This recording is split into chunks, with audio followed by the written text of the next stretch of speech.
We would like to thank our special guests in attendance tonight, starting with Glens Falls native Dave Palmer. Dave was a star pitcher for Glens Falls High School and started in the major leagues in 1978 with the Montreal Expos. In his career, he pitched with the Atlanta Braves, Philadelphia Phillies, and finally finished up his career with the Detroit Tigers in 1989. He has an overall win-loss record of 64-59 with an impressive 748 career strikeouts.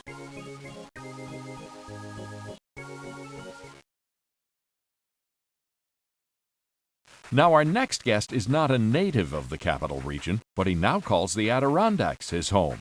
John Matlack spent 12 years in the major leagues, most notably with the New York Mets, and has numerous career achievements, including the 1972 National League Rookie of the Year.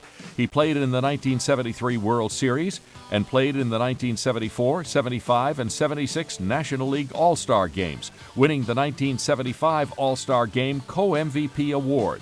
Not too shabby.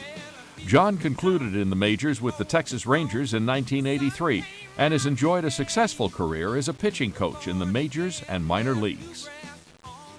All right, well, they've just come over to the commissioner's box, Commissioner Bowie Kuhn. And, Commissioner, I'll let you do the honors. You've got two, it looks like, and you had a tough decision. Well, we have a first. Since we instituted this award in 1970, for the first time, we have two most valuable players. John Matlack and Bill Madlock have been voted by our press corps to be joint most valuable player winners, and I congratulate you both. That's just great. And I'm going to present this trophy to the two of you, and for the moment, it's going to have to go for the two of you until we figure out how to handle that.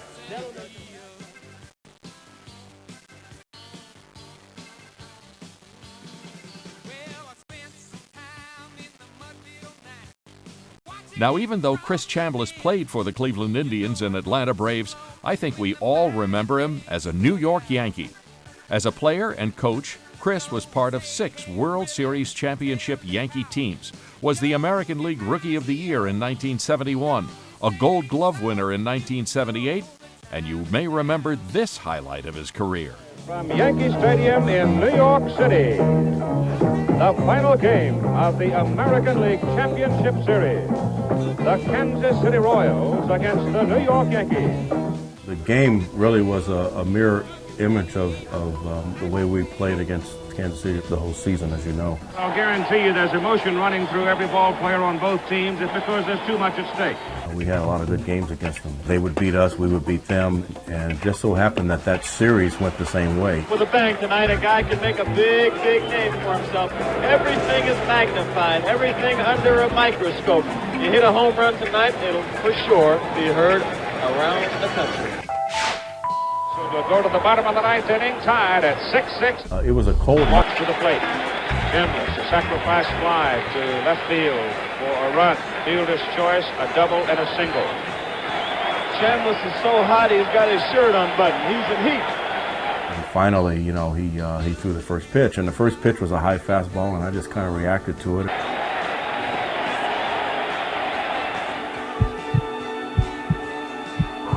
Art Littell delivers high drive, hits it right center field. That's gone. It is gone. Chris Chambliss has won the American League pennant for the New York Yankees. A thrilling, dramatic game with overtones of that great 6th game in the World Series a year ago, and then the 7th game too. What a way for the American League season to end. A spunky, young Kansas City team. Look at them, Mark.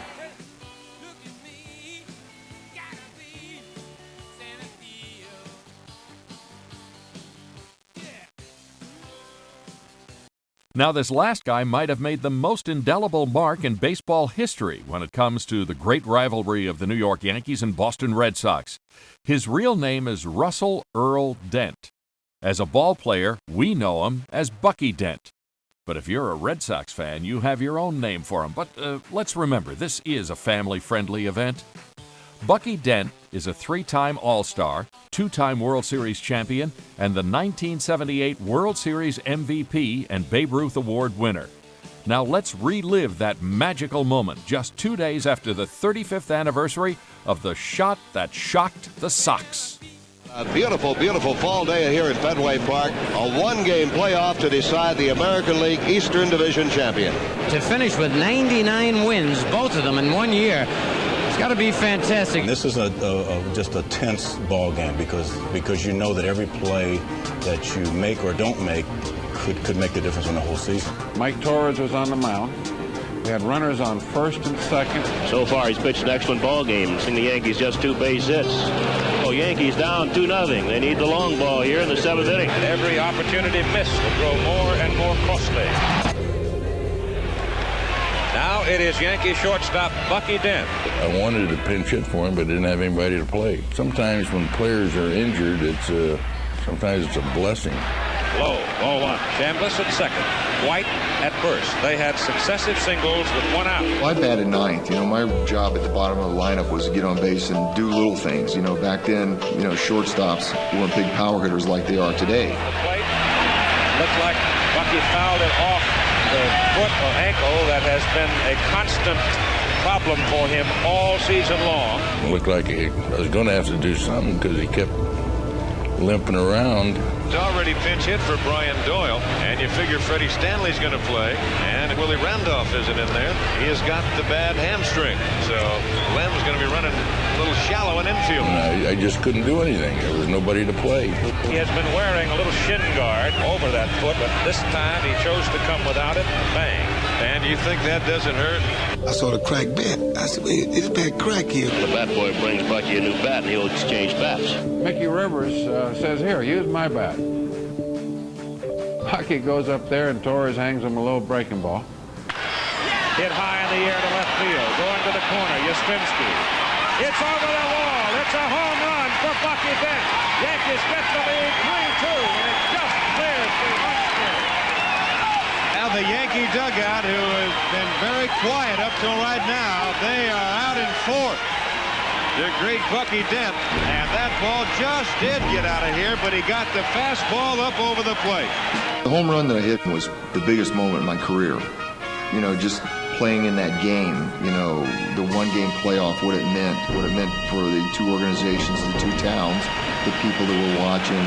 The Yankees now take the lead by a score of 3-2, and the Red Sox fans are stunned here at Fenway. A lot of people remember where they were. They remember the day, they remember the time, but it was just a great game. It's something that doesn't happen very often, and to be a part of that, and to be a part of it in New York and be on the winning side is just tremendous.